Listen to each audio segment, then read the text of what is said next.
Hi everyone, good morning. This is Rajni. I hope you guys are doing well.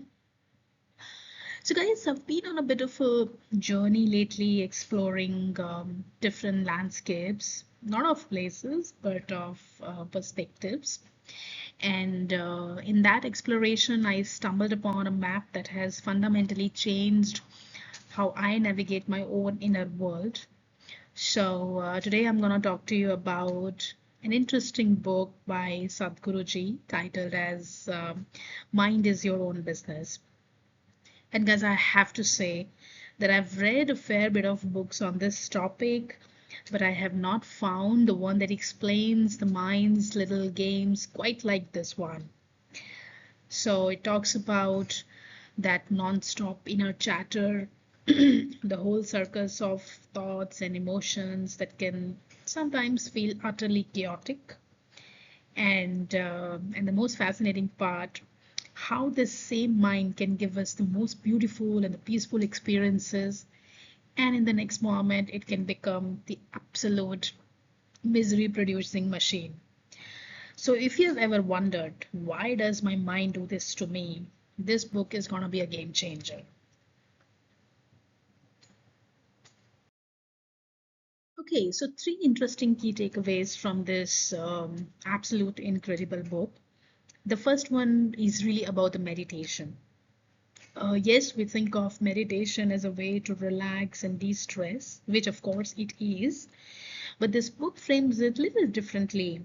It says the more you meditate, or the more we meditate, the more our mind becomes our slave and not our master. We can think of it like this. Our mind is like a super powered hyperactive puppy. If we don't train it well, it'll chew up our slippers, bark at everything, and basically run our lives. So it's a bad master. But if we train it with patience, consistency, it becomes our most loyal and helpful companion. So meditation is that training. It's not about fighting our thoughts. It's about gently teaching us who the boss is. So we are in the driver's seat and not being, dragged down by the puppy on the street. Second takeaway is a real eye opener for me. So we are usually taught that our thoughts, our logic, emotions, intellects are the pinnacles of who we are. However, this book suggests that if we truly want to live, to feel that aliveness in our bones, we need something more. What's that something more? Let's understand through an example. Imagine you're walking in a garden and your mind is busy, and then you look at a rose and you remember, and then you go back in your memory lane. You remember those roses from your grandma's garden, and all of a sudden you realize that, oh, you haven't watered your plants quite a while, and then you say that, oh, I need to take out time to water my plants. So all that is logic, memory, and thought. But if you stop for a second and you actually feel the sun on your skin, smell the fragrance of the flower without labeling it, you see the colors without analyzing them, that feeling, that's your experience of being present. That's the awareness. And that awareness, that is what it means to feel truly alive.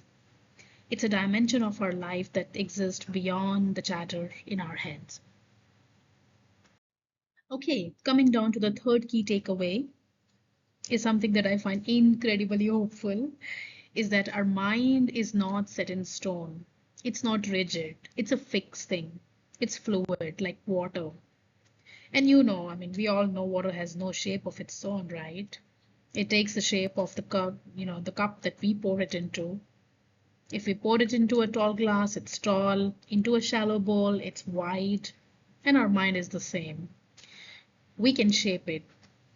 If our mind is constantly shaped by anxiety and fear, it will unfortunately take that form.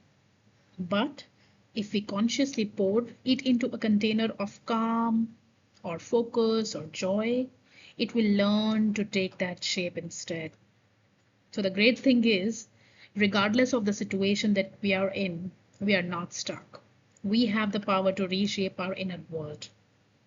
And the big message from this complete book is that our mind is the most powerful thing that we own, and it is our fundamental responsibility to manage it.